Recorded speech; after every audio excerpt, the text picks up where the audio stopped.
The call from Mom came at the worst possible time. I was in the middle of finalizing a critical marketing campaign for our biggest client, my desk buried under storyboards and analytics reports, when my phone lit up with her face. My stomach tightened. These days, Mom's calls usually meant one thing: money. "Emma, sweetheart." Her voice trembled slightly. "I hate to ask this, but Dad and I are a little short on the mortgage this month, just a temporary setback." I closed my eyes, pressing my fingers against my temple where a headache was already forming. This was the third temporary setback in 4 months. "How much, Mom?" I asked, reaching for my planner where I kept track of my budget. The page for Chiu, family expenses, was getting crowded. "2,000, she said quickly, then added, "We can pay you back when your father's commission comes through next month." I knew they wouldn't. They never did.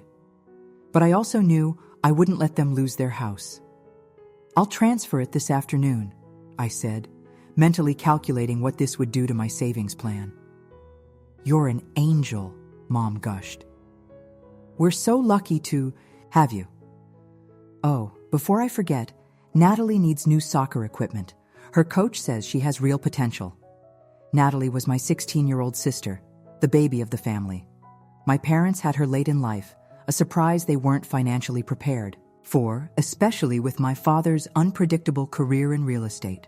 "How much for the equipment?" I asked, already knowing I'd say yes. "Around $500, but it's an investment in her future." By the time I hung up, I'd committed to $2,500 I hadn't planned to spend. As senior marketing director at one of Boston's top agencies, I made good money, 6 figures that would have been more than enough for a single woman with no dependents. But I wasn't just supporting myself. I was supporting a family of 5, my parents, Natalie, and occasionally my brother Mark, who, at 32, still couldn't hold down a steady job. I glanced at the photo on my desk, my family at last Thanksgiving. All smiles around the table I'd paid for in the house I helped keep. I loved them. I just wished loving them didn't feel so much like an open line of credit. "Everything okay?" My assistant Priya poked her head in, concerned. "Your 3 o'clock is waiting." "Fine," I said, straightening my blazer and smoothing my hair. "Just family stuff." Priya nodded sympathetically. She'd been my assistant long enough to know what family stuff meant. I pushed thoughts of my dwindling savings aside and headed to the conference room. I had a presentation to nail, clients to impress, a team to lead. The family financial crisis would have to wait. But as I walked down the hallway, the weight of responsibility pressed down on my shoulders. At 37, I should have been planning my future, not constantly bailing out my past. My friends were buying vacation homes and taking sabbaticals. Meanwhile, I was calculating how many more years I'd have to work to put Natalie through college while keeping my parents afloat. Mom called. These contributions loans, but we both knew better. I couldn't remember the last time anyone in my family had paid me back a dime. That evening, I sat in my apartment overlooking the Charles River, a glass of wine in my hand. The apartment was my one indulgence, a beautiful 1-bedroom with a view that reminded me why I worked so hard. But lately, even this sanctuary felt tenuous. Each unexpected loan chipped away at my financial security, at my dreams. My phone buzzed with a text from my brother. "Hey Em, hate to ask, but can you float me $800? Car trouble again. Promise I'll pay you back when I get paid next week." I didn't respond right away. Mark's promises were as reliable as New England weather, but I knew I'd eventually give in. I always did. When did I become the family bank? The question haunted me as I sipped my wine and watched boats drift along the river. I'd always been the responsible one, even as a child. While Mark was charming his way out of trouble and Natalie was being doted on as the baby, I was the straight A student, the reliable one, the one who never caused problems. Maybe that's why it seemed natural to everyone, including me, that I would be the one to help when things got tough. But lately, the requests had become more frequent, more demanding, and something about my mother's voice today had bothered me. There was no embarrassment anymore, no genuine gratitude, just expectation. My phone buzzed again. Em, you there? It's kind of urgent. I sighed and typed back, I'll send it in the morning. His response was immediate. You're the best. I owe you. Yes, I thought as I set down my phone. You certainly do. The next morning at work, I received an email from my financial advisor. We'd been planning my path to early retirement, a plan that now seemed increasingly out of reach. Emma, we need to discuss your recent withdrawals, she wrote. At this rate, you're significantly compromising your long-term goals. I closed the email without responding. What could I say? That my family was more important than my future? That I couldn't say no? Both were true, but neither felt right anymore.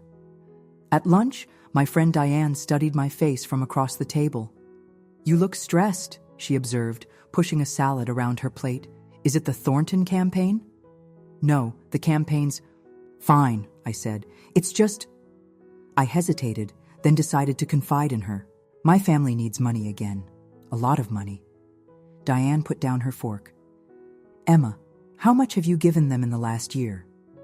I hadn't calculated the total, afraid to see the number. I don't know exactly. Ballpark. I did some quick mental math. Maybe 40,000? Diane's eyes widened. That's not helping, Em. That's enabling. They're my family, I said defensively. What am I supposed to do? Let them lose their house? Let Natalie give up soccer? She might get a scholarship. And your brother's emergencies? She asked pointedly. Had no defense for that one. Mark's emergencies were usually self-created. You're not responsible for keeping everyone afloat, Diane continued gently, especially at the expense of your own future. I know, I said, but I didn't know. Not really. The idea of saying no to my family felt impossible, almost sacrilegious. Who would I be if not the person they could always count on? That weekend was my birthday. I turned 38 with little fanfare, a few cards from friends, a bouquet from my team at work. I hadn't expected much from my family. They weren't big on celebrations. Still, a small part of me hoped for at least a phone call, maybe dinner. By evening, I'd heard from everyone except my parents and siblings.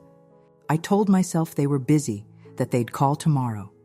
To distract myself, I opened my laptop and began working on a budget plan, one that would somehow accommodate my family's needs while preserving at least some of my savings. My phone rang, just as I was calculating how much longer I'd need to work if I continued at this rate of spending. It was Mom.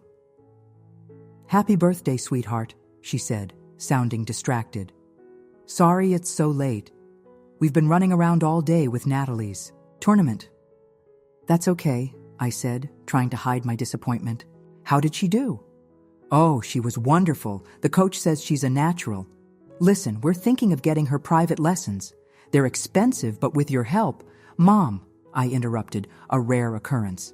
It's my birthday. There was a pause. I know, honey. That's why I called. No, I struggled to find the words. I thought maybe we could talk about something other than money for once. Another pause, longer this time. Of course, she said finally, her voice stiff. What would you like to talk about? But the moment was gone. We chatted awkwardly for a few minutes about nothing in particular, and then she remembered an errand she had to run. We'll celebrate next weekend, she promised, before hanging up. Maybe dinner at that Italian place you like.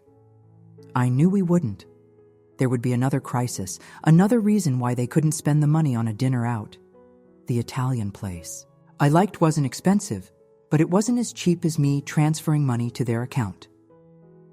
The next day, Dad called about a property he was considering investing in. He needed a down payment, just a loan until he flipped the house. He'd cut me in on the profits. I'd heard this before. His real estate investments never seemed to pay off, at least not for me. Dad, I don't have that kind of money right now, I said, surprising both of us. It's just $20,000, he said, as if that were a trivial amount. You make good money, Emma, and this is a sure thing. I can't, I repeated, my heart racing at this small rebellion. I've already helped with the mortgage and Natalie's equipment. This is different, he insisted. This is an investment. I thought you'd want to help. The implication was clear. If I really loved them, I would find a way. I do want to help, I said carefully. But I have my own expenses, my own future to think about. Dad's voice turned cold. I see. Well, I wouldn't want to interfere with your plans. Never mind. He hung up, leaving me feeling both guilty and strangely liberated. The following Saturday was my nephew's birthday, my brother Mark's. Son Tyler.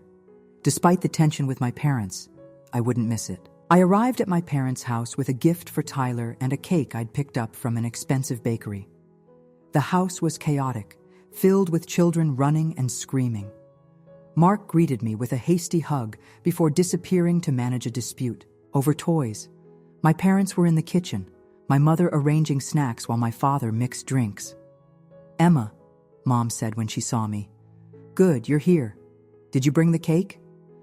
I handed it over, noting that neither of them mentioned my birthday or the uncomfortable conversations of the past week. Thanks for this, Mom said, examining the cake. A bit extravagant, isn't it? Groceries have birthday cakes for half the price. I wanted to get something special, I said, feeling defensive. Tyler only turned 7 once. Mom shrugged and continued, arranging cheese and crackers. By the way, did your father talk to you about that investment property? He did, I said, my voice steady. I told him I can't right now. She looked up, her expression a mixture of disappointment and something else, calculation maybe. That's too bad. It would have helped all of us. The commission would have covered Natalie's lessons and some of the mortgage. I busied myself with unpacking the gift I'd brought, avoiding her gaze. Speaking of the mortgage, have you and Dad considered downsizing? This house is pretty big for just the two of you and Natalie. Mom looked at me as if I'd suggested they move to Mars. Downsize? This is our home, Emma. Where would we host Christmas? Where would the grandkids play? Where would you stay when you visit? I lived 20 minutes away. I had never stayed overnight. It was just a thought, I said, retreating. It might make things more financially manageable. We manage fine, she said firmly. With a little help from family, which is what families do. The party proceeded without further discussion of money. I watched Tyler open my gift, an expensive gaming system he'd been wanting, and felt a pang as everyone, including my parents, exclaimed over my generosity. They had no problem accepting my gifts, just my boundaries. As the party wound down, I volunteered to take out some trash, needing a moment alone. I was heading back from the garage when I heard voices from the patio, my mother and her sister. My Aunt Patricia talking quietly over cigarettes they thought no one knew about. Always comes through, Aunt Patricia was saying. You're lucky to have her. Emma, my mother laughed lightly. Yes, she's our little purse, buys everything we ask for. My steps faltered. A purse? Is that how she saw me? Will you put her name in your will? Aunt Patricia asked, and they both laughed as if this were a hilarious joke. What for? This house is the only thing of value we have, and she's practically paying for it already, Mom replied. I stood frozen, the blood rushing in my ears. All these years, all the sacrifices I'd made, was I nothing more than an ATM to them? She's been difficult lately, Mom continued, talking about us downsizing, if you can believe it, as if we could sell this place. She'd have nothing left to invest in. She'll come around, Aunt Patricia assured her. She always does. She likes feeling needed. I backed away silently, my heart pounding. Is that what they thought? That I gave them money because I needed to feel needed? Not because I loved them, not because I wanted to help, but because of some pathetic desire for validation. I returned to the party with my face carefully composed, but inside, something had broken. Or perhaps something had finally become clear. Next morning, they called with another request, money for a plumbing emergency. Without thinking, I agreed. Old habits die hard. But as I hung up, I made a decision. This would be the last time. Not because I didn't love them, but because I was beginning to understand that love shouldn't be transactional.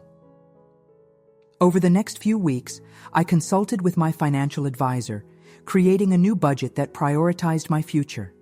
I met with a therapist who specialized in family dynamics, trying to understand why I'd allowed myself to become the family bank and how I could change the pattern without completely severing ties. When the next call came, Natalie needed a laptop for school.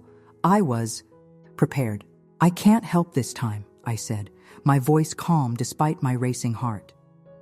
"What do you mean you can't?" Mom demanded. "It's for her education, Emma." "I know, and I want Natalie to have what she needs. But I've helped a lot recently, and I need to focus on my own finances for a while." "This is so unlike you," Mom said, her voice turning cold. "Is everything okay? Are you in some kind of trouble?" The implication that only financial distress would justify my refusal stung. "I'm fine," I said. "I just need to be more careful with my money."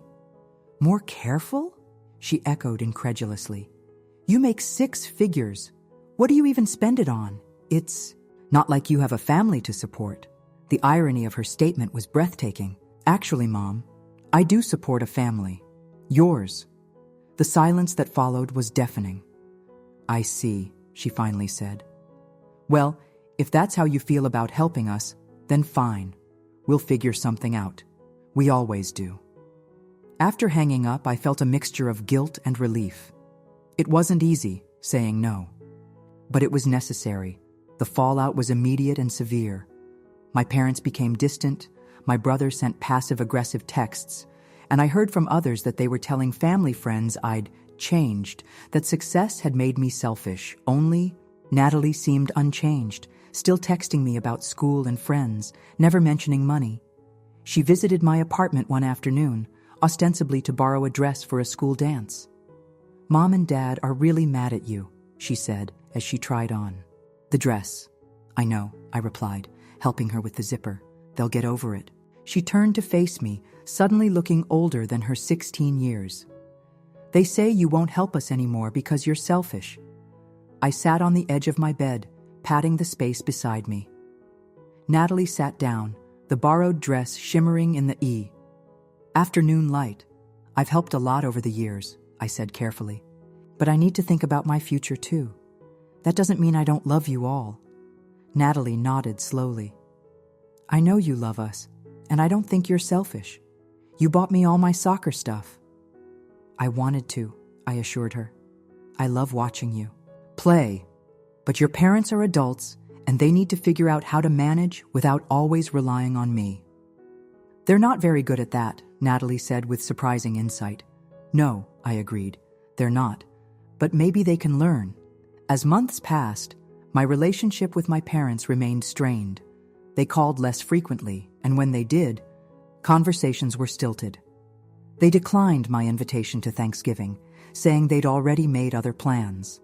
I spent the holiday with friends instead, surprised by how much I enjoyed it. Christmas was tense. We gathered at my parents' house, as usual, but there was an undercurrent of resentment.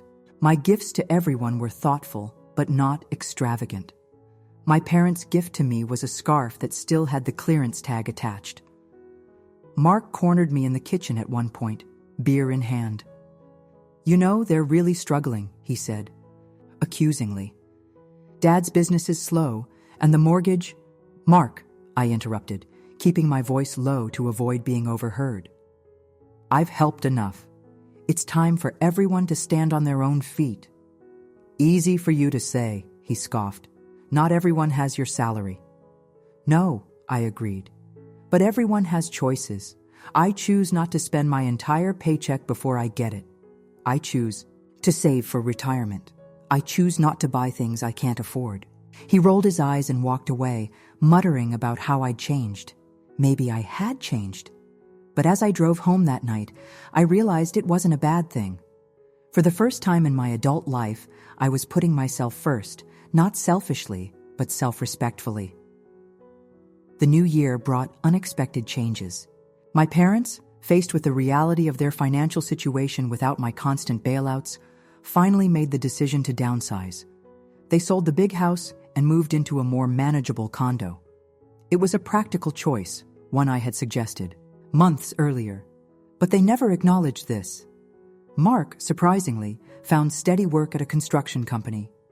When we met for coffee, he grudgingly admitted that the pressure of having to support himself had been motivational. As for me, I took a huge step. I bought a house. Not a condo, not an apartment, but a charming 3-bedroom Victorian in a yawned, quiet neighborhood. It was something I'd always wanted, but never thought I could afford while supporting my family. The day I got the keys, I stood in the empty living room, listening to the echoes of my footsteps on the hardwood floors, and felt a profound sense of achievement. Diane helped me move in and organize a small housewarming party. My parents declined the invitation, citing a previous commitment. Natalie came, though, bringing a plant as a gift. "This place is amazing," she said, wandering from room to room. "I can't believe it's all yours." "It is," I said, feeling pride swell in my chest. "All mine." "Mom says it's too big for just one person," Natalie reported, then quickly added, "But I think it's perfect." I smiled, no longer wounded by my mother's passive-aggressive comments. It's exactly what I wanted. 6 months after buying my house, I received an invitation to my cousin Jennifer's wedding. I hadn't seen most of my extended family since the rift with my parents began. I RSVP'd yes, determined not to let family drama keep me from celebrating Jennifer's special day. The ceremony was beautiful, the reception elegant. I kept to myself at first, exchanging pleasantries with relatives but avoiding deeper conversations. I knew what they'd heard about me, that I'd abandoned my family when they needed me, that success had changed me. After dinner, I found myself alone at the bar when my mother appeared beside me. She looked older, I realized with a pang. Smaller, somehow. "Nice wedding," she said, ordering a glass of wine. "Beautiful," I agreed. "Jennifer looks happy." We stood in awkward silence, watching the dancers on the floor. "Your father and I drove by your house last week," she said finally. "It's lovely, bigger than our condo." I tensed, expecting criticism, but her tone wasn't accusatory.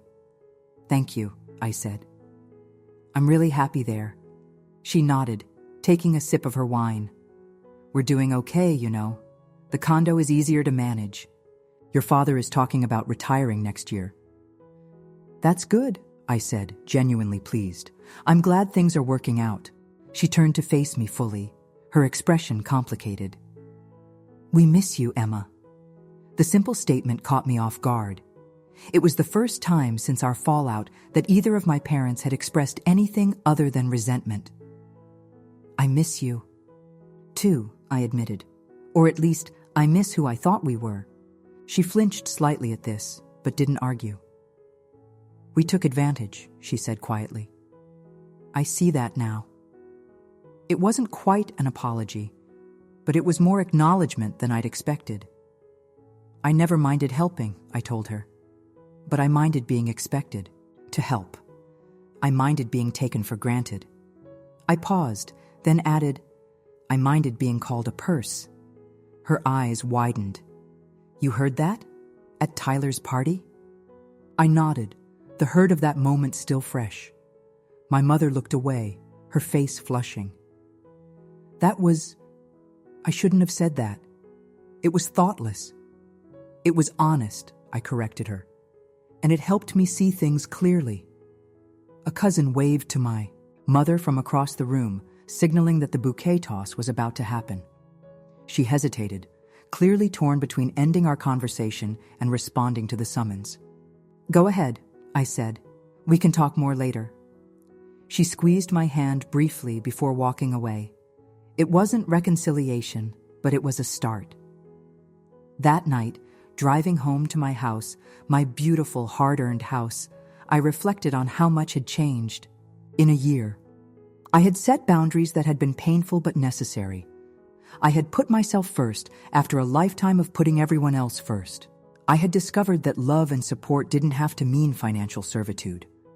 My family was adjusting, finding their way without my checkbook as a constant safety net.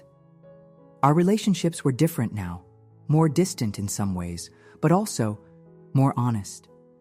I wasn't the family bank anymore. I was just Emma, a daughter and sister who had her own life, her own dreams, her own future to build. As I pulled into my driveway, the porch light welcoming me home, I felt a deep sense of peace. The journey hadn't been easy, and it wasn't over yet. There would be more difficult conversations, more boundaries to maintain, more balancing of love and self-respect. But for the first time in my adult life, I was truly free, not just financially, but emotionally. I was more than a purse. I was a person with value beyond what I could give, with worth beyond what I could pay, and that realization was priceless.